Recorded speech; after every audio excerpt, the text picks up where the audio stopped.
Hey there, welcome to Becoming More Me, the podcast for busy-minded entrepreneurs that want to be more and do less. These episodes are here to inspire you to become more of the person you feel called to be, while flipping things to appreciation and letting it all be easy. I'm your host, Teresa Lear-Levine. I work in nervous system regulation and the subconscious mind, and I am also the best-selling author of Becoming More Me, Tapping into Success, Subconscious Secrets of an ADHD Entrepreneurial Mom, helping you get out of your own way, shed light on your shadows, and call your power back so that you can make this never-ending journey of becoming one you can truly enjoy getting present for is my jam. And today we are going to dive into habits, resistance to creating them, the issues we get when we go to follow through on them, and I'm actually going to highlight 3 of my own personal habits that make every day of my life better. So I hope this serves you and inspires you to reevaluate or recreate your own habit chain. It all starts now. Hey, it will never cease to amaze me the disheveled states that I will bring myself to you in if you watch the video version of my podcast.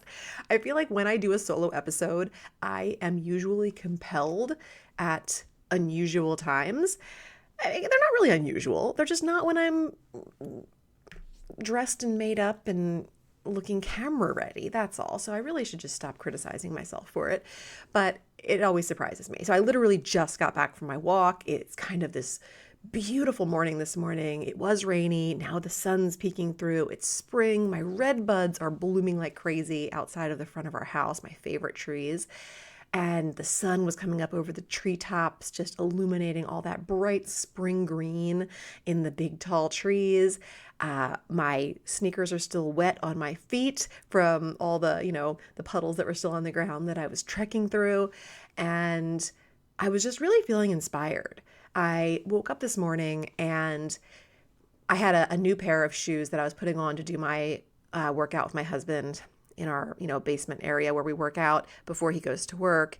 And I posted it because I wanted to share about habits that I have. I was reminded by one of my dear coaches and the, group I meet with multiple times a week to work on my own, business coaching, personal development, get support, that sort of thing. And we were talking about the way that we share on social media, the way that we show up, what we want to be known for, how we want to help people, all of those kind of North Star guiding forces within ourselves and our businesses.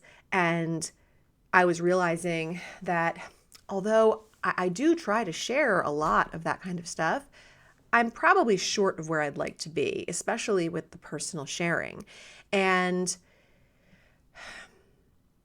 there were resistance points that came up around it, like knowing that I have tons of content, but then having to sort through it and create captions or create something creative to share it on social media, and realized it'd be a lot easier just to kind of share some little snippets and stories that don't need to be curated and save the deeper dives for my podcast right here, because this doesn't feel overwhelming to me. This feels fun and expansive and in the energy that I want to be in. Whereas if I tried to convey all the different things that I want to share with you on this podcast via social media, it would probably be the equivalent of like 100 different reels or posts or stories. It would be overwhelming. I'd be bored of it before I ever had a chance to release it all and on to the next thing.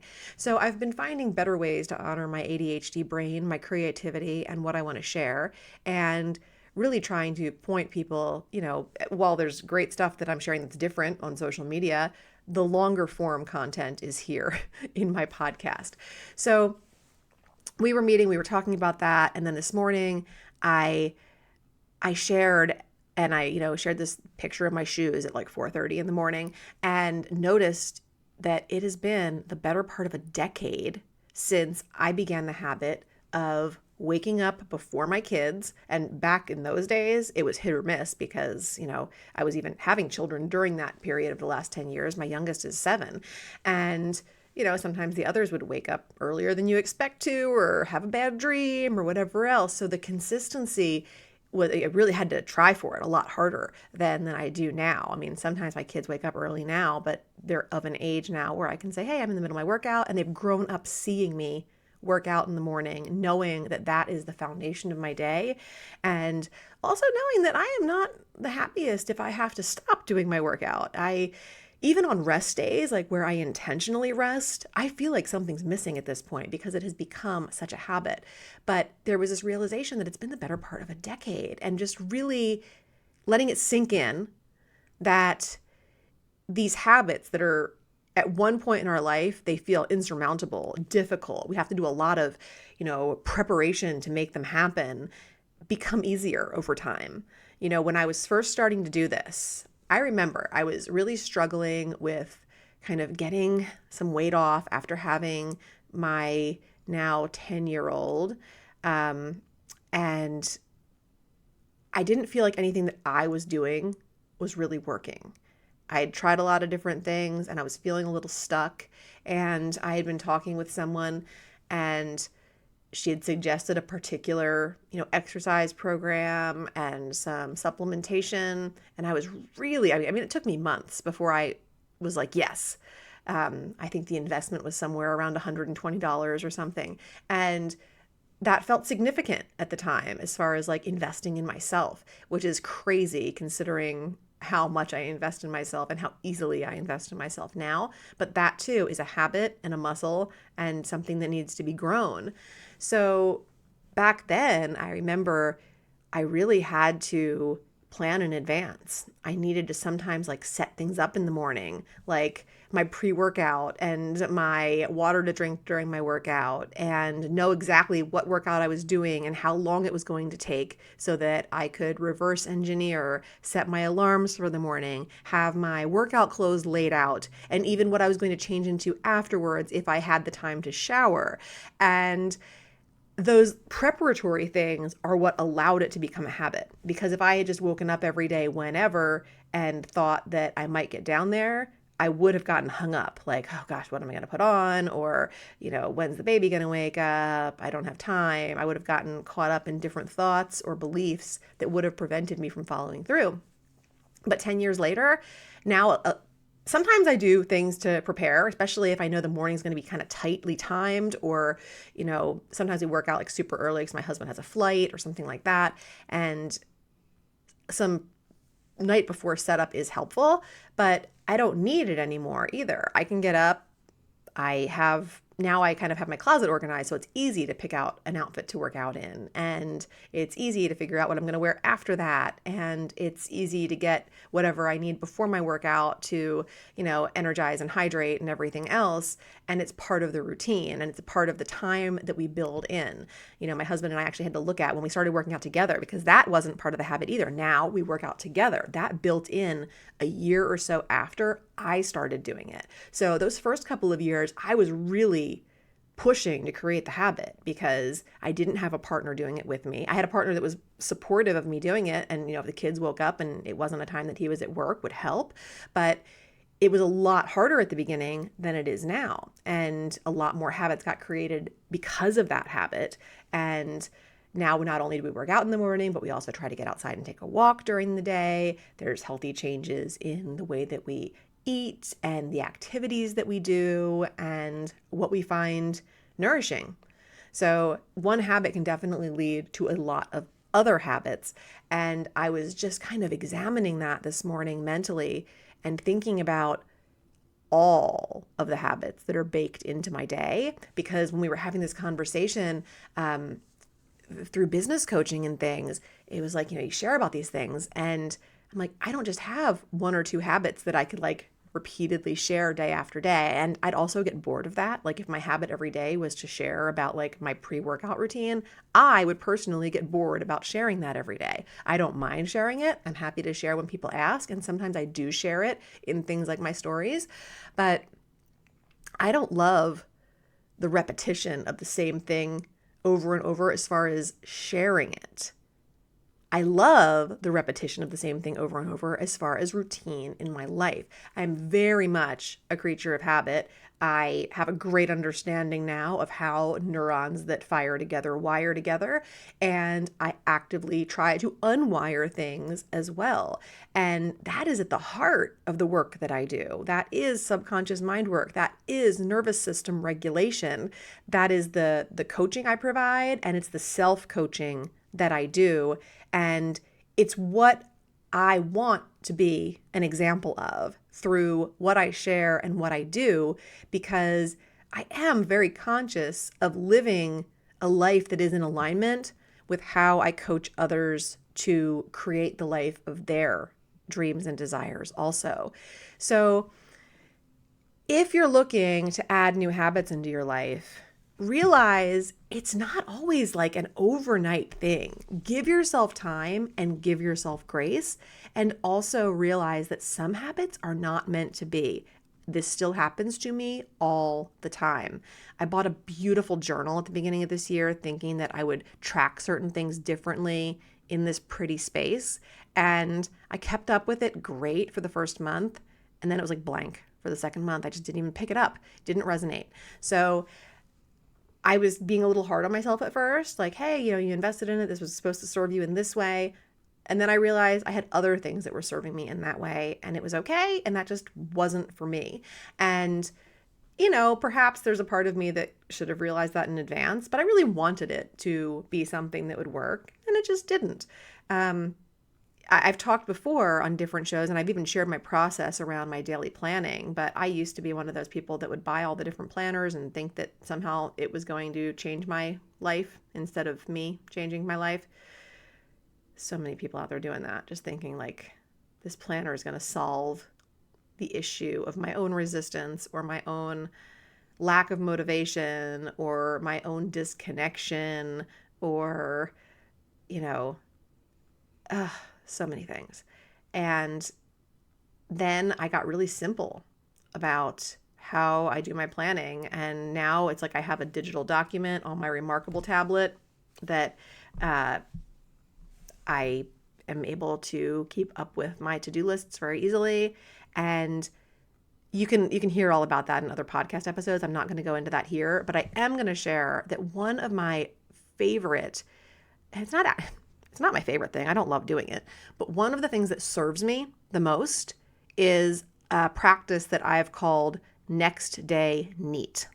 And what that means is that when I get to the end of my workday, which I have pretty much declared is when my kids come home from school, I take time between then and when I go to bed at night. It's not always before they get home from school. Sometimes I am rushing up to the last minute and until that bus pulls up and drops them off to do things that are actually on my list. And sometimes I need to do this with 5 minutes before I go to bed at night.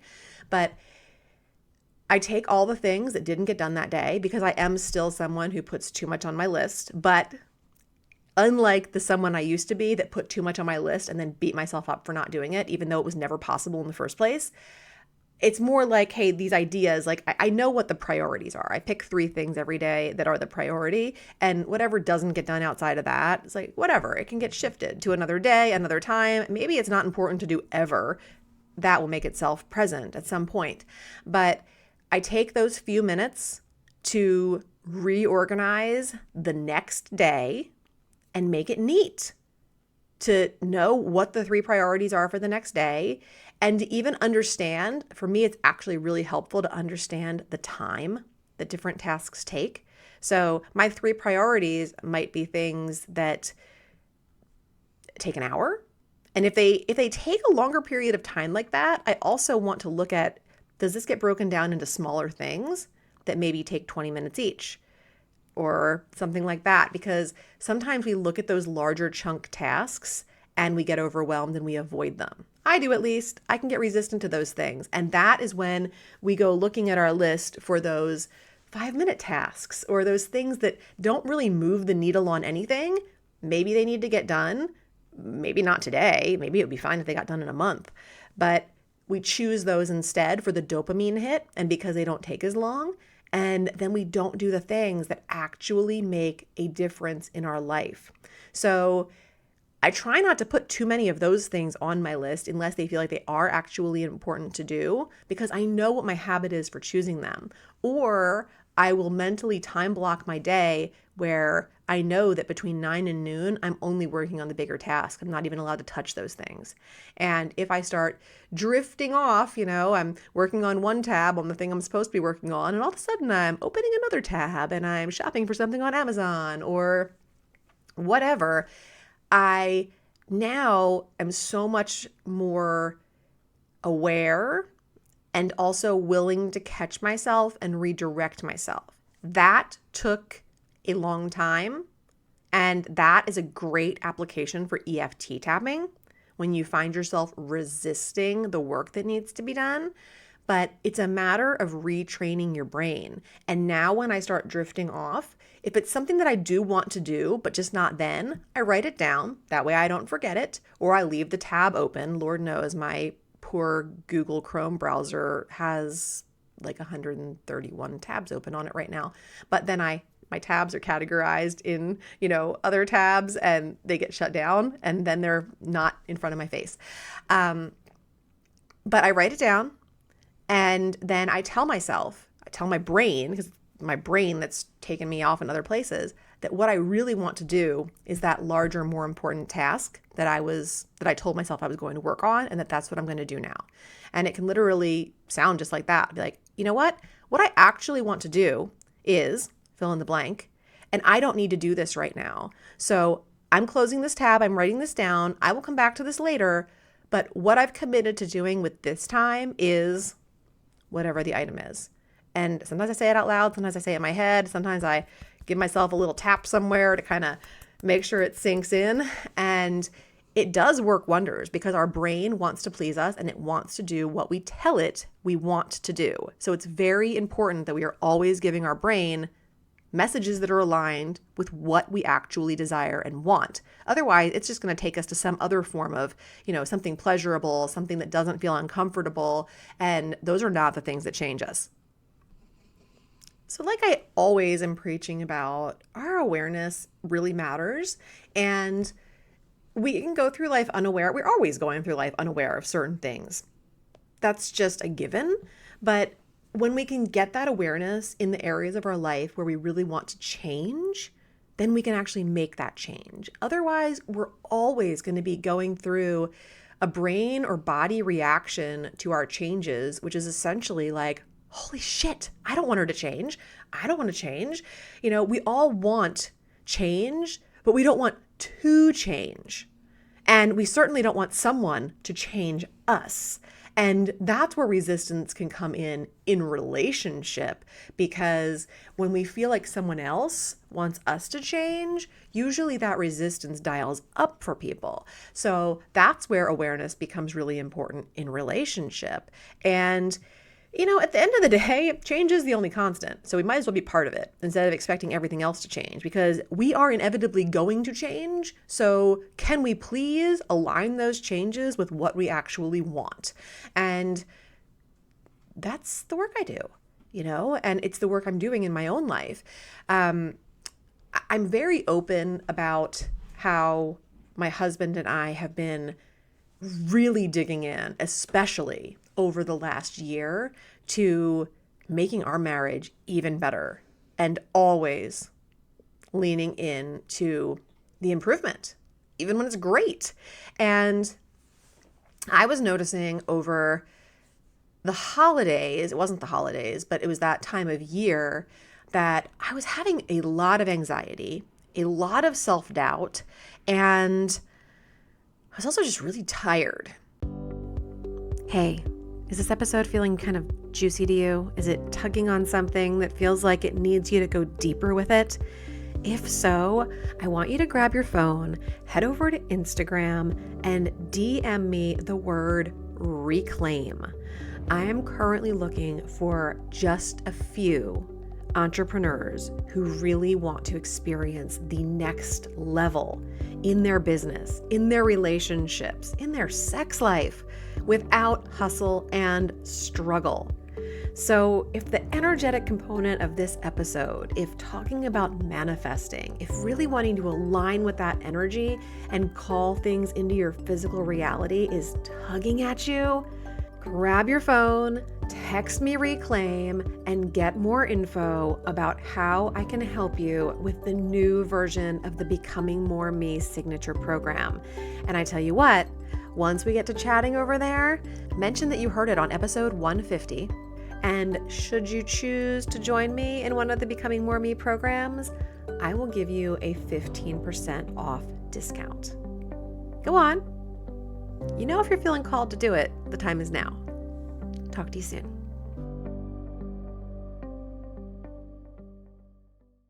It was, like I said, it was the holidays, which naturally do have a lot of tiring things going on. It was the heels of time after I published my book, and that was a 9-month birthing process that I needed time to recover from, even though there was a lot of feelings and voices in my head telling me all the things I should be doing now that the book is out.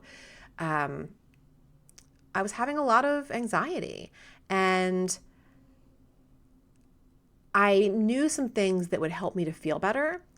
And through the work that my husband and I have done over the last year, and through the closeness that we've been able to cultivate, even more so than we've ever had before, I find myself more readily okay with asking for what I need, instead of just hoping that he'll deliver it, read my mind, whatever.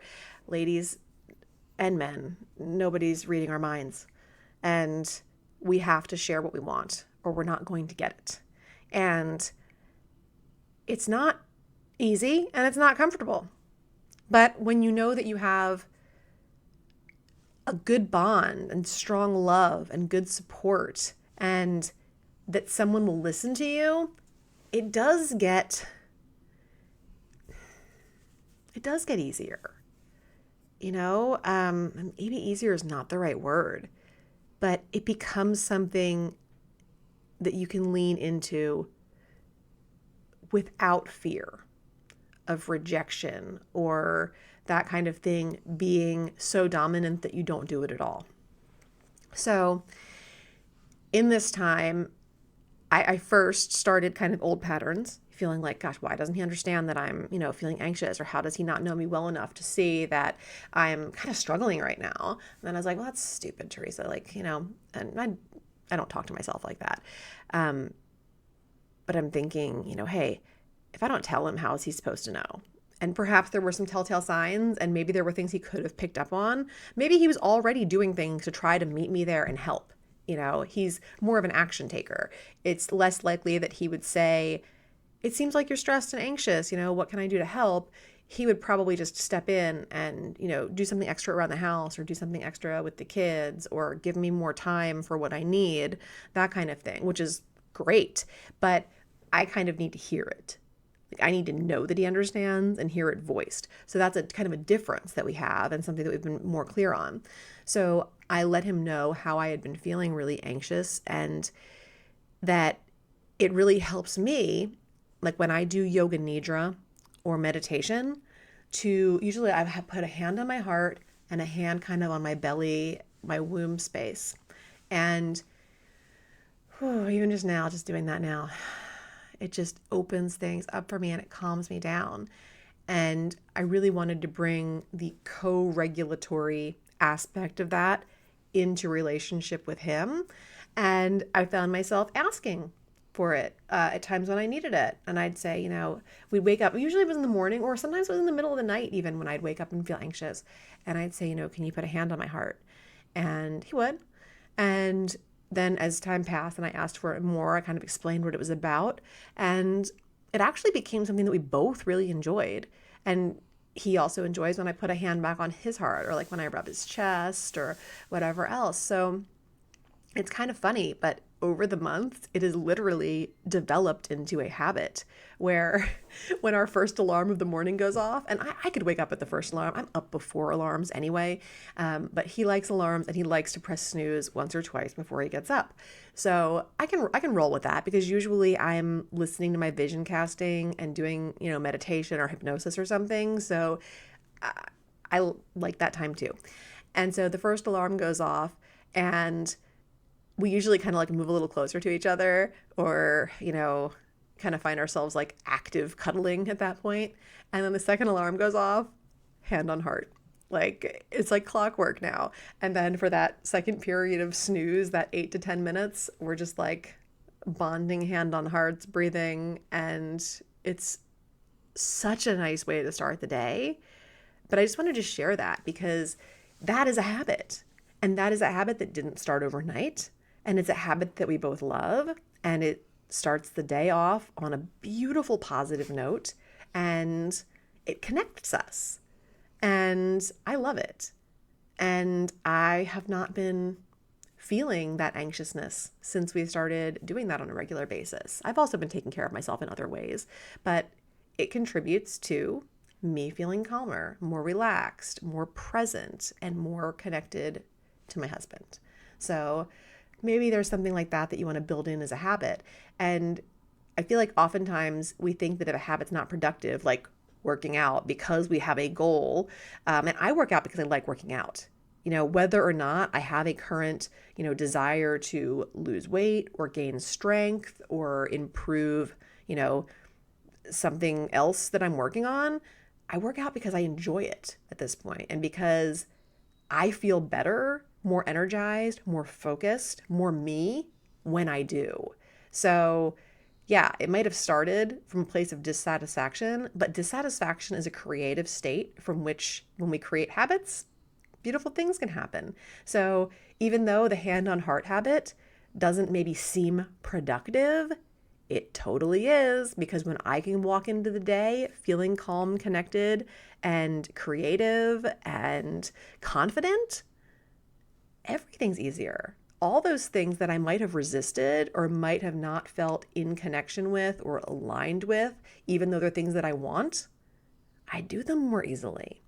So reassess your habits and see what's serving you, see what you want to add, see what layers would be nurturing, nourishing, and feel good for you. And I can't wait to hear about it. Shoot me a line over on Instagram and let me know what habits are serving you. And hopefully by sharing a few of mine, it's helped you to maybe reframe some things and maybe think of some things that you'd like to add to your life and have them be things that truly do add to your life. Thanks for listening. Have an awesome day. I appreciate you.